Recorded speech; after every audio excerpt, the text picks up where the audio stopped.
So, thank you all for coming to the Northborough Senior Center Veterans Day Luncheon. My name is Kendra. I'm the director here at the Senior Center. Can everybody hear me? I'm not sure if it's very loud in the back.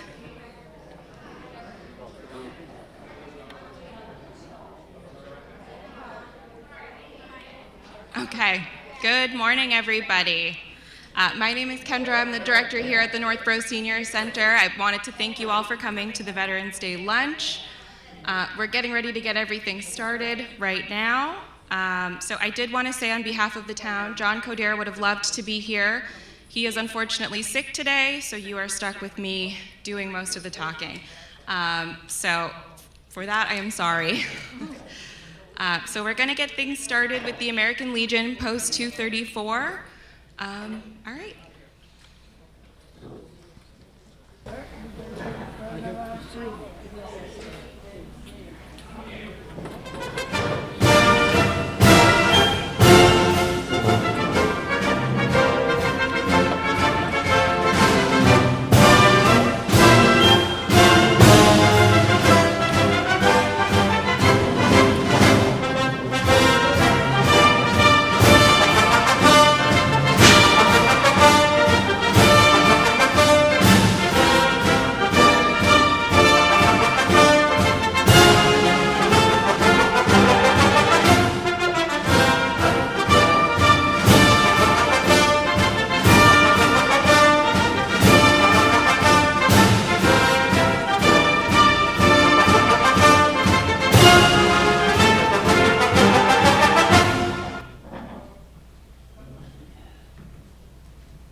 Left face.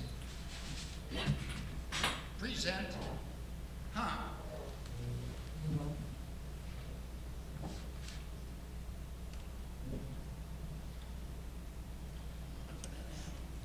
Music.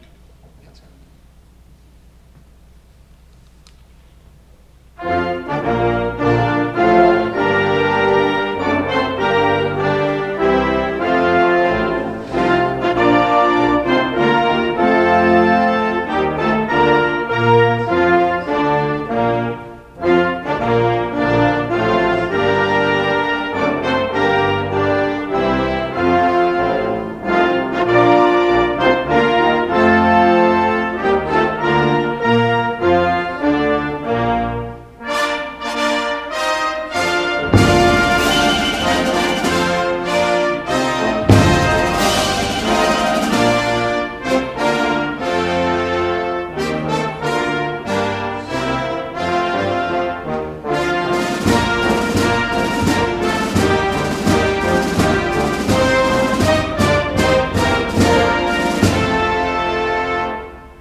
Honor guard. Post the colors.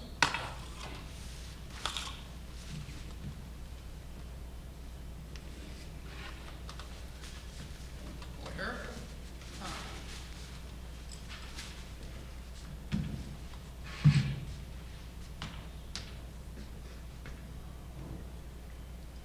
Honor guard. Right face. Foot. Forward.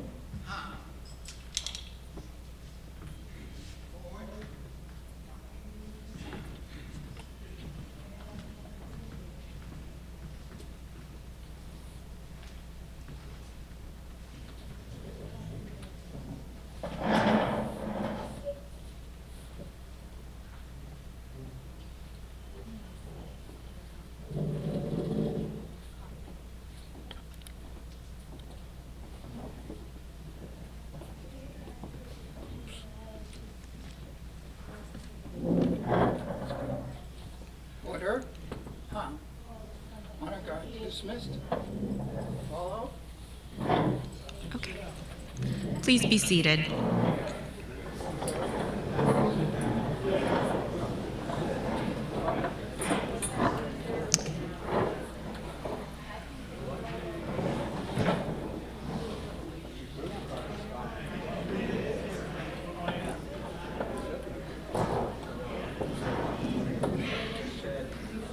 We are going to change the order of the way things go a little bit today. So we are going to start with the military songs. If you have served, please stand up when your branch is called.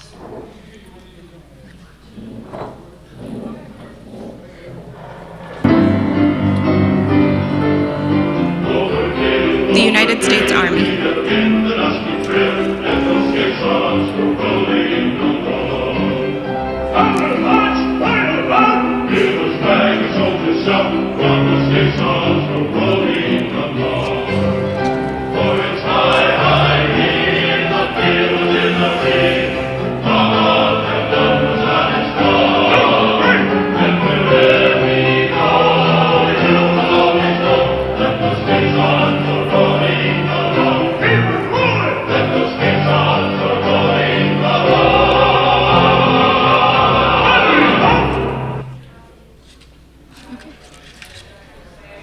Please stand if you have served in the United States Navy.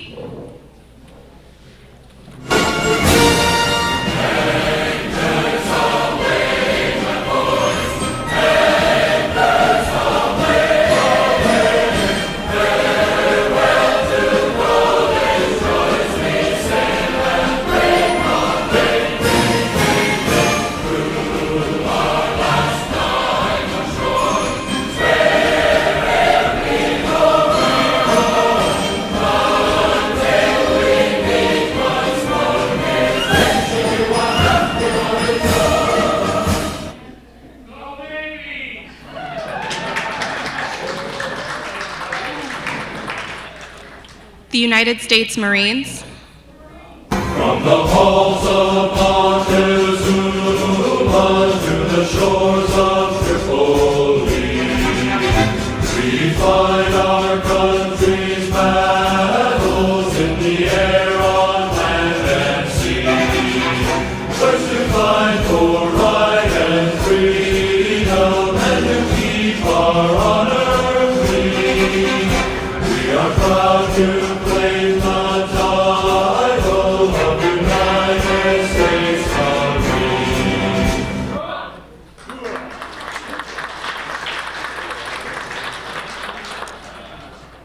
The United States Coast Guard. Passage shore to Arctic zone to Europe and Far East, the flag is carried by our ships in times of war and peace. And never have we struck it yet in spite of foemen's might, who cheered our crews and cheered again for showing how to fight.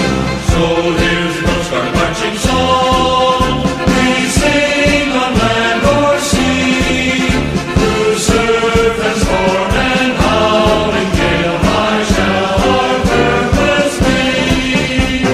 Semper Paratus is our guide, our fame, our glory too. To fight, to save, or fight and die, like Coast Guard we are for you.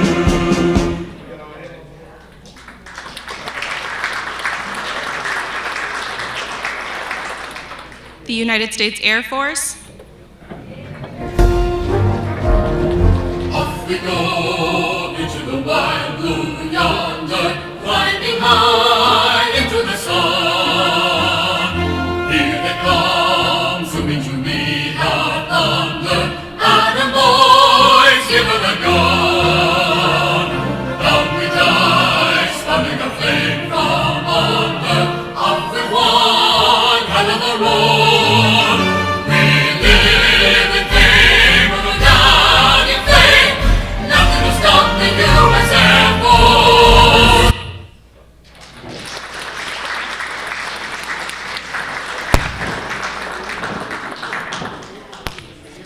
And please join me in welcoming the a cappella group from the Northborough Senior Center.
Good morning, ladies and gentlemen, distinguished guests, and last but not by no means least, a very special warm welcome to all our veterans from all branches having served in all wars and conflicts. First and foremost, I especially want to give all of our veterans, both here and elsewhere, both living and deceased, as well as those currently on active duty and discharged vets, a greatly deserved thank you for your brave and selfless acts of duty.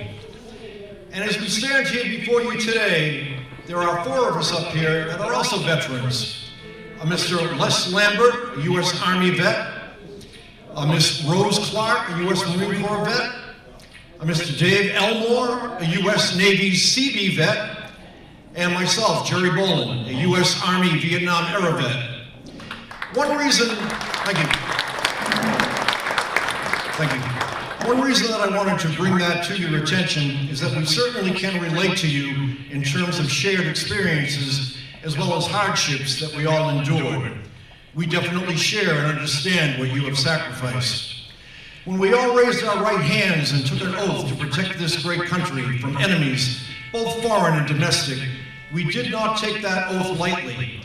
It became very personal for us, as well as an honor and privilege. We believed then and we believe now that we all did our best to honor both our sacred flag and country. I would now like to take a brief moment to share with you the lyrics of the song written by Billy Joel. I believe it epitomizes what many of our combat vets experienced while protecting our freedom in Vietnam. The name of the song is called Good Night, Saigon by Billy Joel. We met as soulmates on Paris Island. We left as inmates from an asylum. And we were sharp as knives. And we were so gung-ho to lay down our lives.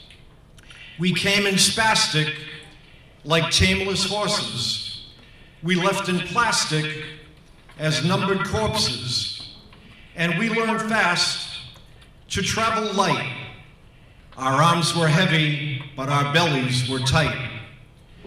We had no home front. We had no soft soap. They sent us Playboy. They gave us Bob Hope. We dug in deep and shot on sight and prayed to Jesus Christ with all of our might. We had no cameras to shoot the landscape. We passed the hash pipe and played our Doors tapes. And it was dark, so dark at night, and we held on to each other like brother to brother. We promised our mothers we'd write. And we would all go down together. We said we'd all go down together. Yes, we would all go down together. Remember Charlie, remember Baker. They left their childhood on every acre. And who was wrong and who was right? It didn't matter in the thick of the fight. We held the day in the palm of our hands. They ruled the night, and the night seemed to last as long as 6 weeks on Paris Island. We held the coastline, they held the highlands, and they were sharp as knives. They heard the hum of our rotors, they counted the rotors, and waited for us to arrive. And we would all go down together. we said we'd all go down together. Yes, we would all go down together. I would just like to conclude by saying that some gave all so that all could enjoy the freedom that we share today. Just remember that freedom isn't free. It comes with a price tag that cannot be measured in dollars and cents. Thank you all for your service. And now we would like to share with you some patriotic songs that we have prepared for you on this special day. You are welcomed and encouraged to sing along with us.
Okay, all right, now that I think that the microphone is back in place, please join me in welcoming Major Bowser. He is here with the Assabet High School JROTC.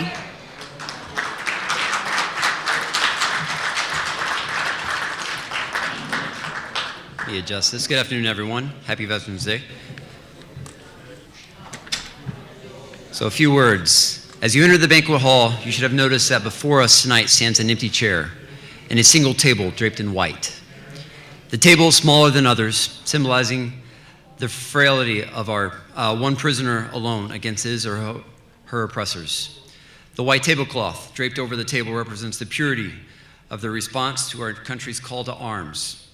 The empty chair depicts an unknown face representing not specific one soldier, sailor, airman, or Marine, but all who are not here with us. The round table shows our concern for them is never ending. The black napkin stands for the emptiness these warriors have left in the hearts of their families and friends. The single red rose reminds us of their families and loved ones. The ribbon symbolizes the everlasting hope for a joyous reunion with those yet accounted for. Slices of lemon remind us of their bitter fate. The salt symbolizes the tears of their families. The inverted glass reminds us that our distinguished comrades cannot be with us to drink or toast or join in the festivities of the evening. Ladies and gentlemen, a moment of silence for our fallen comrades, missing in action, and POWs.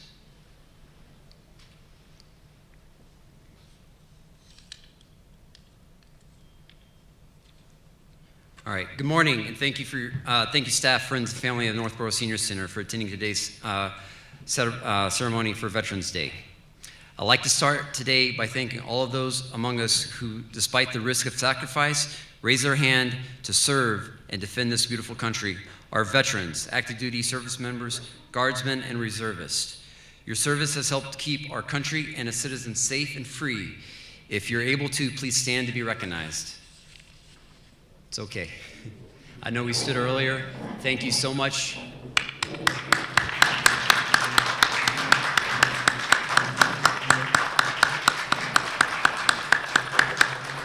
Thank you for your service and sacrifices. Let us also take a moment to acknowledge those families of service members and veterans who have helped shoulder the weight of the war and the burdens of sacrifice.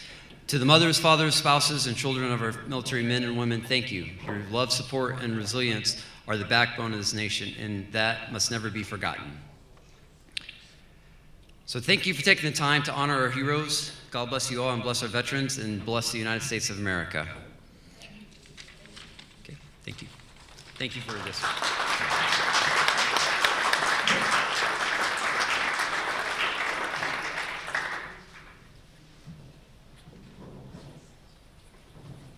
We really appreciate Major Bowser coming and for also bringing the high school students with him as well. And I would also like to welcome Sean Hendricks, retired Army veteran.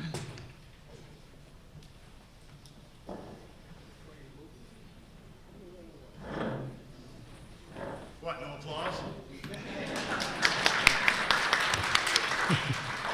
Thank you very much. As Ken said, my name is Sean Hendricks. I am a U.S. Army veteran.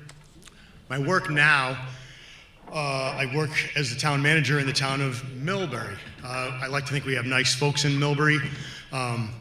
Folks in Northborough are really nice too. This is a great facility here. I grew up in Central Mass, so I've been through this town many, many times. I was really excited to get the invitation to come here because I don't get out of the office much. So, throughout my career, I've done a lot of speaking in front of groups at Memorial Day and Veterans Day, and it's always hard to come up with remarks because you feel the desire to come up with something fresh. And, you know, there are only so many words in the language, and I'm only so creative, right? So we all feel a lot of the same things, and there's only a sort of a fairly small way to articulate how we feel about veterans, how we as veterans feel about ourselves and about our service, the way veterans, I think, have been treated by society over the years has really changed a lot, right? I'm sorry, sir, I don't remember your last name, but the gentleman who was singing with the chorus up here, who read the lyrics to that Billy Joel song, is a Vietnam-era vet.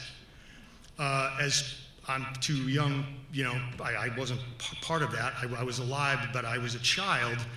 So all of my memories or knowledge of that particular time, late 60s, early 70s, and what those veterans, the treatment those veterans faced when they came back, is purely anecdotal. But then I became an adult, and I was in the Army for 18 years, and largely all of my deployments, all of my service, I and my fellow veterans enjoyed a very positive reception and response from folks like you. I can't imagine doing what I did and watching the service that others did, some of the just incredible acts of heroism that I witnessed, and then having to come back here and be ridiculed and called names or have stuff thrown at me. It's really, really hard to imagine. I think it's unfortunate that over the last 20 years, this country has been involved in armed conflicts, but I think we kind of got through the growing pains of Vietnam and we learned how to deal with it, and I think we've done a much better job sort of recognizing the sacrifice that a lot of folks made, and the sacrifices that their families made as well. So I feel lucky that I was part of the military during a time when there doesn't seem to have been really much stigma attached to it. Back when I was in the Army, I didn't have to wear glasses. It's tough getting old.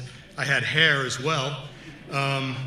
So, we're here on Veterans Day. Obviously, it's not quite Veterans Day yet, but we're here to honor those people that sort of in their service honored our country through that service.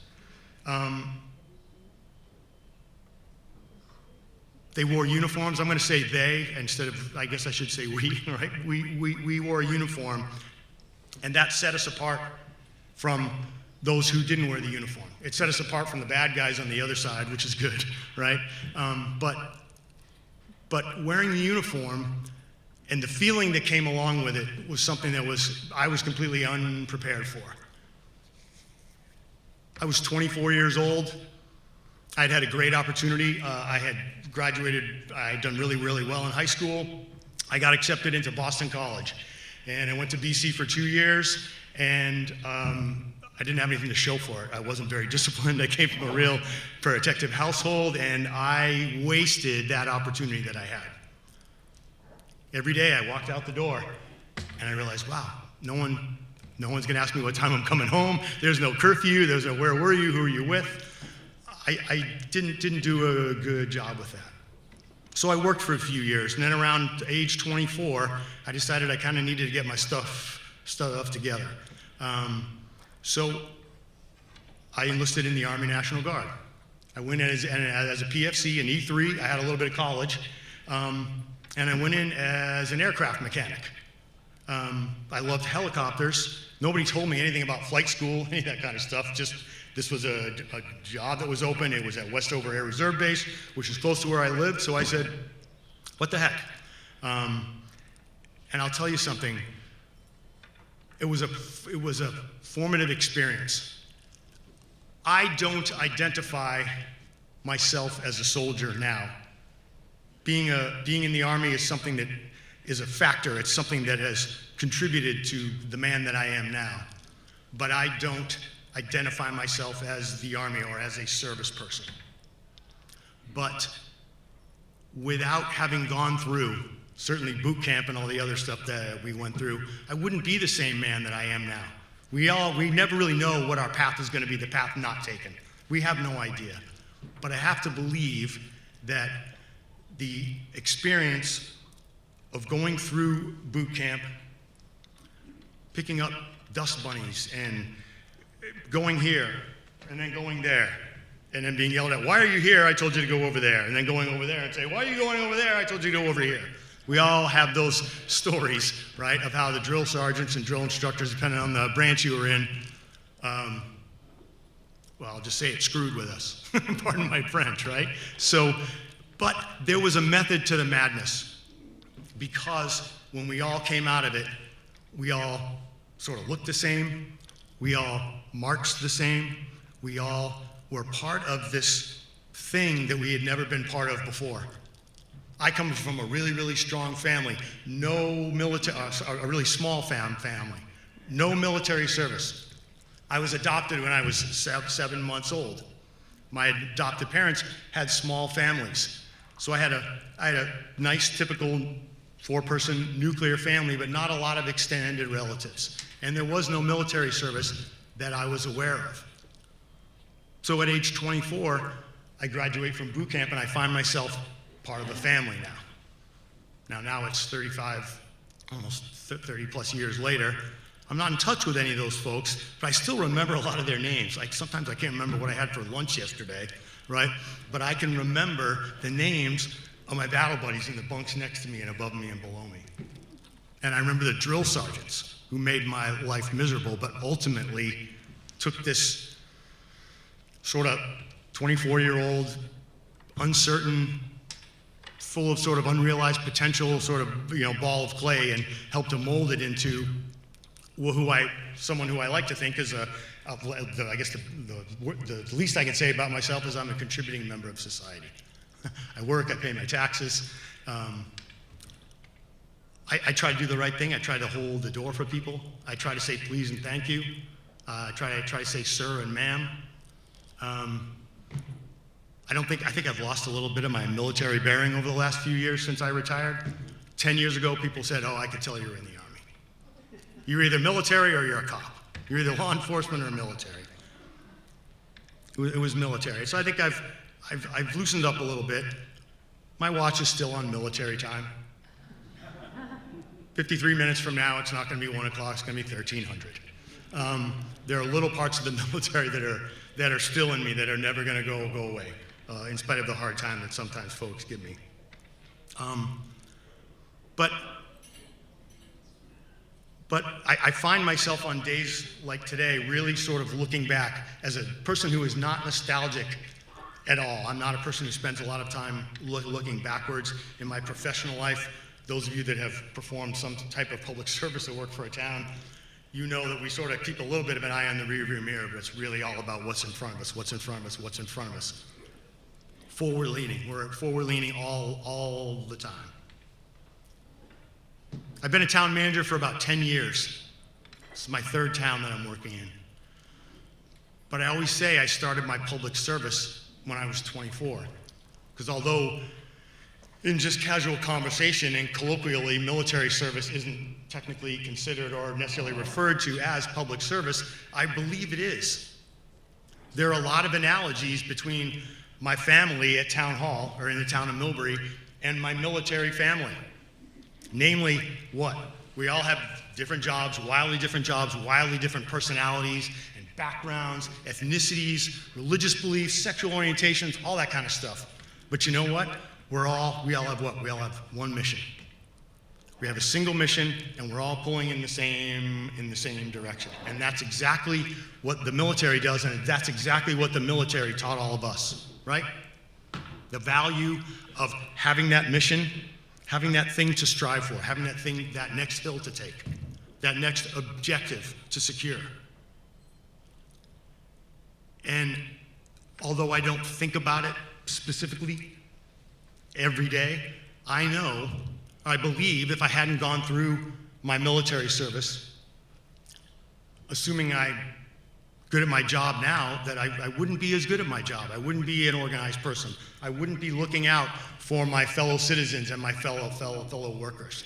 I wouldn't have that sense of us, that sense of we, as opposed to what we tend to do throughout our daily lives. It's about me. It's all about me. I'm at the stop sign. I want to get out in traffic, right? I want to get where I'm going. I'm in a hurry. Me. And I don't say that to be judgmental. We're human beings. We're wired that way. We can't help the way we are. But I like to think that but for my military experience, maybe I'd be a little more selfish. Maybe there's a part of me here that can look at other people and say, I can help that person. I got a lot of gratification from my military service. I was in Desert Storm although it was sort of over in the blink of an eye. And then after 9/11, between 2002 and 2008, when I retired, I had 4 deployments in the desert. So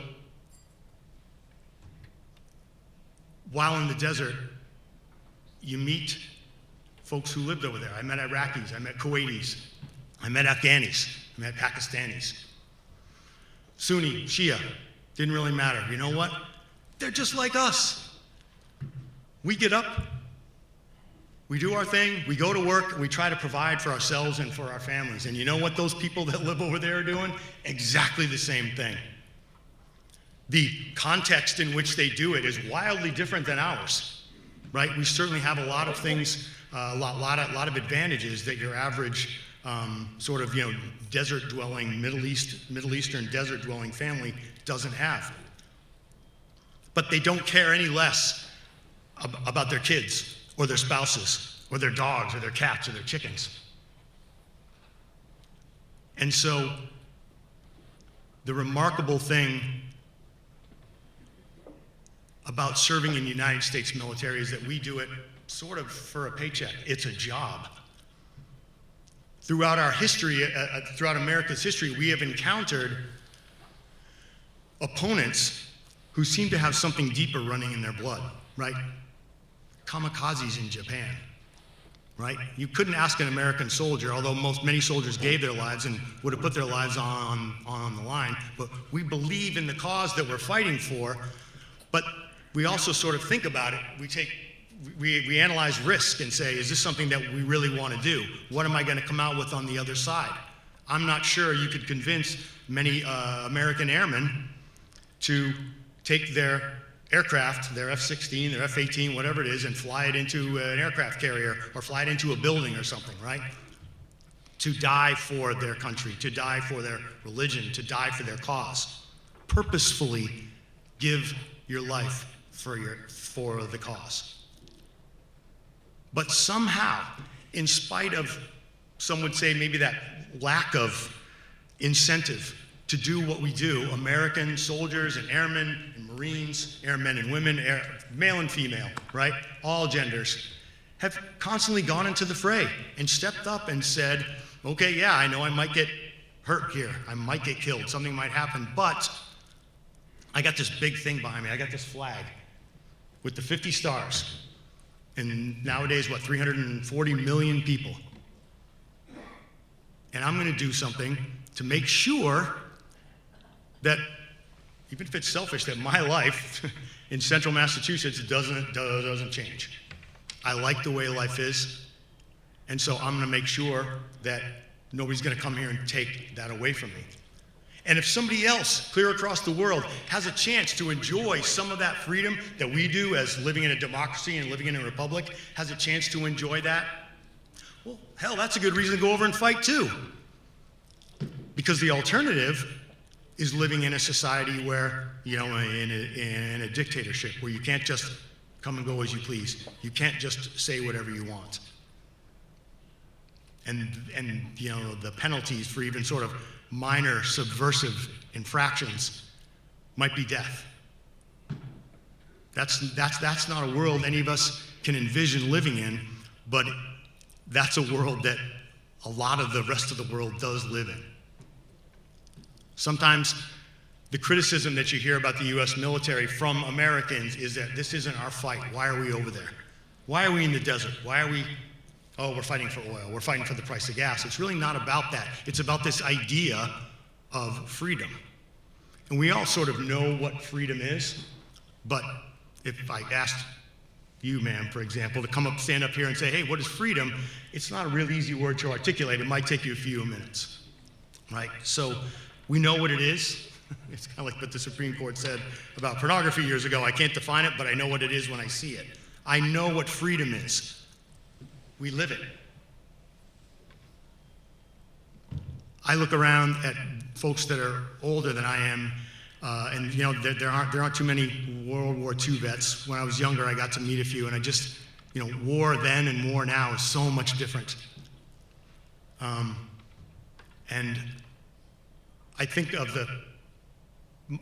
my service, but somehow I think that maybe those folks that served in World War I and World War II and Korea and Vietnam had it worse than we did in the desert. And obviously I don't know that from personal experience, but I just sort of feel as though I'm gonna go fight, or I wanted to go and fight because those guys did. If it was good enough for you to enlist and go and serve in another country, then that's good enough for me to do it. Is everybody gonna do it? No. Do I judge those that didn't serve? Absolutely not. Everybody can't do it. Did I make mistakes? Did I commit bad acts while I was in the military? The military is a microcosm of regular society, right? There's good people and there's bad people, and in daily life in the military, sometimes you make mistakes. I didn't always treat people well. I didn't always understand. I didn't always obey direct orders. Anybody that's been in the military long enough has gotten into a little bit of trouble, right? But again, when you come out on the other side, that's another formative experience because it makes you appreciate why you went through boot camp, why we went through all of this. Because somehow, at the end of all the conflicts we've had, if we just look at the 20th century and now the early 21st century, and some of the strong opponents we have been up against, we are still a sovereign nation. Our primary language is English, right? We are not occupied by a foreign power. Some of that you can say, oh, that's just geography. I choose to believe that our military came up with a system that works. It's hard when you're in it. It's certainly hard when you're learning it. And it's hard when you're in it. But it works at the end of the day. Results. And the results are here around us. It's funny, Kendra asked me to talk for 20, 25 minutes. I don't know, I should have looked at the clock before I started talking. I didn't know how I was gonna fill up that time. I'm good for 5 minutes, 10 minutes maybe, but what I want you to take away from today, I think, is that, especially on the heels of an election, Veterans Day is often following some hard-fought political campaign, right? We have all just in the last couple weeks just been inundated by political ads on TV, and sometimes it's hard to know what's true and what isn't. Sometimes we have to listen to opinions that we either know aren't true or we don't believe to be true. And the fact of the matter is, we fought for those opinions too. That's the hard part about military service. They always tell you, right, is that, okay, it's easy to fight for what you believe. I can fight for Kendra because she's a wonderful person. She does a great job here. She's got a great family. It's easy to fight for her. But how do I fight for someone that I'm diametrically opposed to? I wasn't personally a fan of our last president, Donald Trump. It wasn't so much a policy issue, it was the way he conducted himself, right?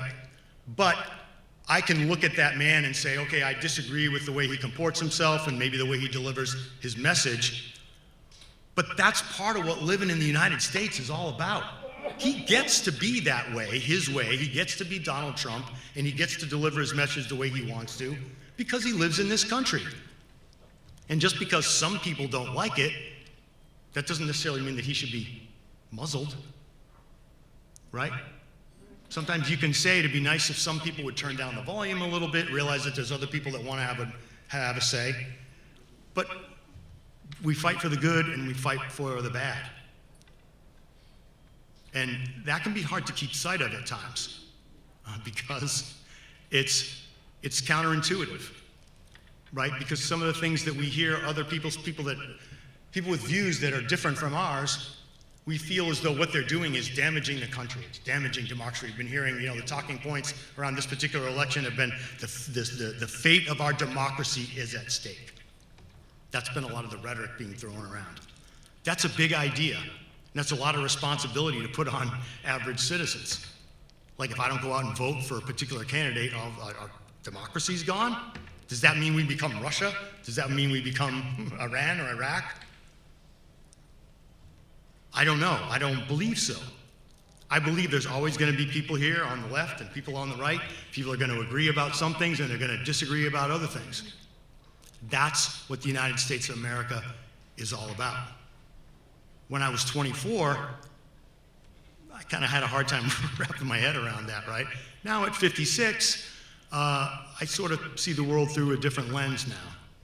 And while I can still disagree heartily with folks, I have to force myself to remember that they're part of this too.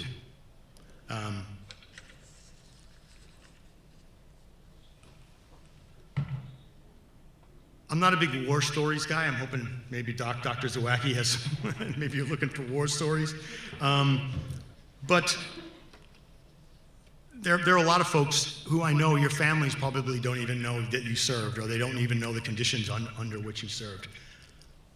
I was in the military with a lot of folks who will talk your ear off for hours about war stories and stuff that they did. And I know a lot of folks that never say anything.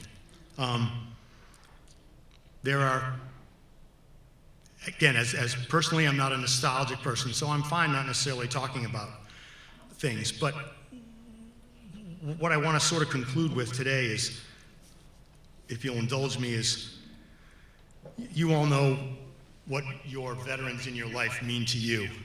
I jotted down a couple of things here that give you an idea of what being a veteran means to me.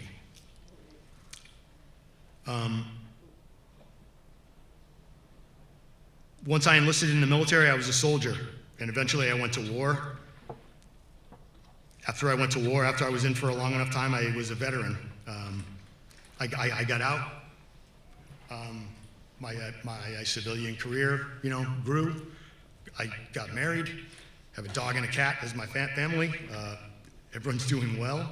And my day-to-day in the Army has kind of drifted off a little bit, right? But, as I sort of alluded to before, that being in the military has left its mark on me. And I know those of you out there that served can feel the same way. So, on a daily basis, Advil. I love Advil. Advil is my narcotic of choice for a bad back and creaky knees and all kinds of stuff. It's our own little mini Purple Hearts, right? I'm getting better. 4th of July is a tough time. Boy, some of the fireworks, if you've been in combat, some of those, you get the flash and there's kind of that delay and then there's the bang. Resembles mortar. It was pretty tough for a few years to enjoy fireworks. Nail gun. I worked construction years ago. If you listen to a nail gun, it doesn't sound a lot unlike an AK-47, sort of off in the distance a little bit. Watching the news and seeing people that are deployed now and feeling a little bit guilty, even though I did my time and I was over there and I fought the fight, I still feel it's like, I'm still able-bodied, I should be there with them. At the same time, I'm feeling guilty. I'm grateful that there are other people that were willing to step up. I'm glad that the country doesn't need me and doesn't need a lot of you who might be my age or older to serve, right? Because we wouldn't be able to keep up, especially in the desert. It's hot over there, right? It's been a while since this has happened, but having the bad dreams and waking up, grabbing for your rifle, reaching for your weapon, not really knowing where you are, it happens. Hasn't happened in quite a few years, but I know folks who are contemporaries of mine who still go through that all the time. Military funerals, all funerals are difficult, but whenever it's one of a veteran, and I watch a weeping wife or child or whatever that's folding the flag for their fallen husband, or a weeping husband who's folding a flag for his fallen wife. Those kind of things still kind of bring a tear to my eye, which is bittersweet, because it's good to know that I've still got some feelings in there, because there are some times when I feel like, where's it gone? Like stuff kind of just bounces off of us, Even events like today, I sort of enjoy coming up here and talking, although I'd much rather listen to other people, but it's an awkward feeling. It's an awkward feeling to stand up here Because why should you care what I went through or what I think? And glad that you're here because you care, right? Thank you for your service. What do you say to that? I thank all of you for your service, but you know what? I will never say to you, thank you for your service, sir, because when people say it to me, I don't know what to say back. What do you say? You're welcome? Thank you for your support. I still haven't figured out a good answer to that yet. Sir, thank you. I'm going to try and remember that one. We all feel sort of strange about the word hero. Hero gets thrown around a lot. It's easy to look back at World War I and World War II and see, Audie Murphy. Those of you that are old enough know the story of Audie Murphy. He was a hero. I was a soldier.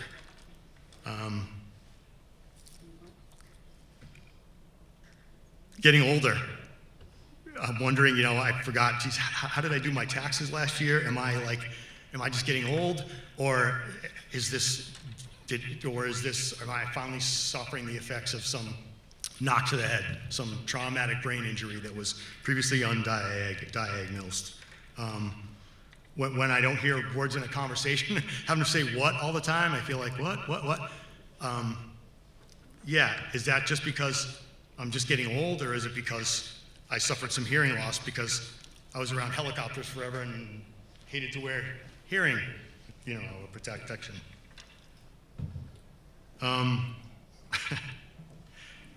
Gagging a little bit when Girl Scouts are selling cookies because I indulged so much on Girl Scout cookies over in the desert that, now the sight of them kind of makes me do a little, that was my own sort of excess.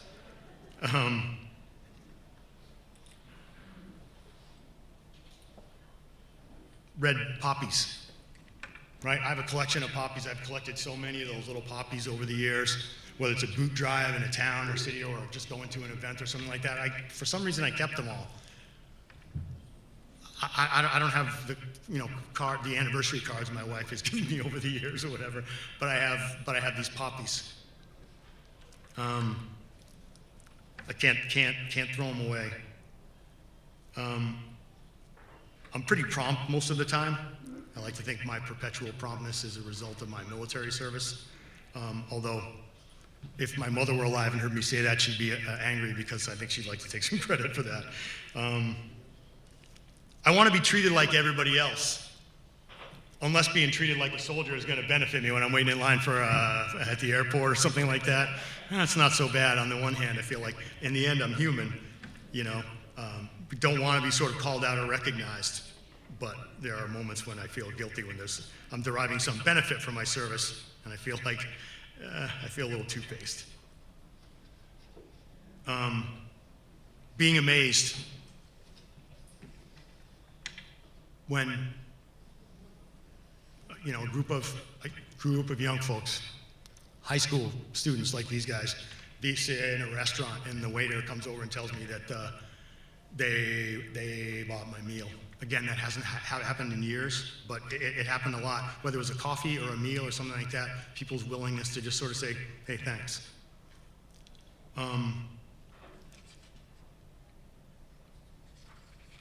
Two things left. I no longer feel the need to prove myself as much as I did when I was a young man. I know I did my time. I know I fought for my country. I'm a little heavier. I'm a little softer. I'm a little less lean than I was. But I had what it took. And when I was an able-bodied person and I was able to do it, I served my country, and I'm proud of that. And the last thing, the thing that I see it every day, is this flag. It's a flag. But I'll tell you, I will never, military posts, active duty military posts are the coolest thing. In the morning, when they're raising the flag on post, boom, the cannon goes off. People are driving around in their cars, people are walking on sidewalks, everybody stops. You stop your car, you put it in the park, you get out, you either face the flag or you face the music, and while the flag is being raised and reveille is being played, everybody salutes. 5 o'clock in the afternoon, Retreat, same thing, boom, cannon goes off, traffic on military post stopped. Everybody gets out of their vehicle, salutes the flag. Oh my goodness, I've been saying the Pledge of Allegiance for 56 years, but let me tell you, that first time that I was walking on a military post in the middle of the day, or at the end of the day, it was the afternoon, I was walking, and the cannon went off. They started playing Retreat, and I felt palpable. It was like a shivering sense of something. Can't call it pride. I don't know what to call it. But this flag, this fabric, whatever it's made out of, really, really means something. I yell at, I chastise people at Patriots games or soccer games or whatever who don't take their hats off or who don't shut the hell up during the national anthem. Because it offends me. It takes a lot to offend me. So, remember the veterans in your lives, the ones that are still with us, and the ones that aren't. Treat them the way you treat them. Thank them for their service, however you do it. Remember, we are regular people. We want to be treated like regular people. We appreciate the thanks. If we don't respond, it's just because we don't always know how to respond. But we really, really do appreciate, while we don't necessarily crave it, we appreciate the recognition. And it's been my pleasure to serve this country, and I am honored to be in the same room with all of you that served, and hopefully some of you that are going to serve. So, Kendra, thanks so much for having me here today. Thanks to all of you. God bless you. Thank you.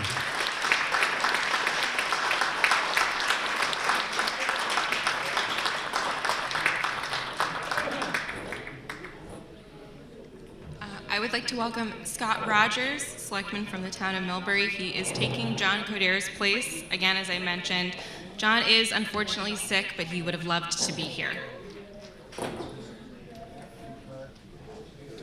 Thank you all, and being between you and lunch, let's make this really brief.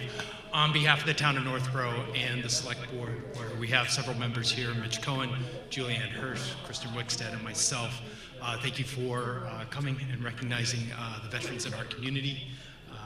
It's great to have a celebration like this on Veterans Day or celebrating Veterans Day. It is a celebration. We're happy for the peoples that serve. It's a much happier occasion than Memorial, where we look at those that passed. So no more remarks. I just want to thank you all for coming out today. I hope you have a wonderful lunch, and thanks to the speakers, Sean and Dr. Zawacki coming up. Look forward to a great lunch. Thank you.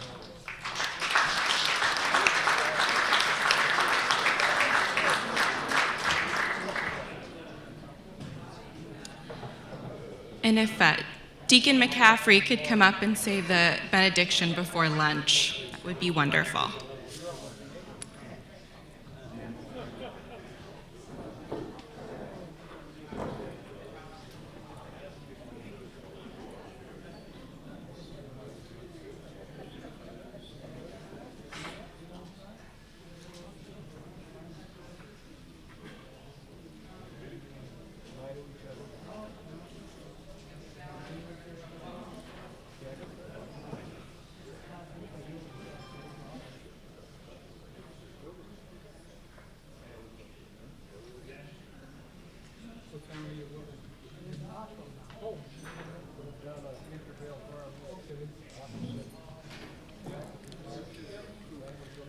Let us pray. Heavenly Father, we thank you for your presence with us. We thank you for bringing us together. We thank you for our health, for our homes, and for our work. We thank you for the joyful moments that we share as veterans. We thank you for our bounty and the many blessings that you give it. We thank you for the many little things that bring us joy. We thank you for your goodness to us. We thank you for the gift of food that we are about to eat. We thank you for those who labored to prepare it. We thank you for sharing your life with us, both in this meal and in all of the ways that you sustain us. Amen.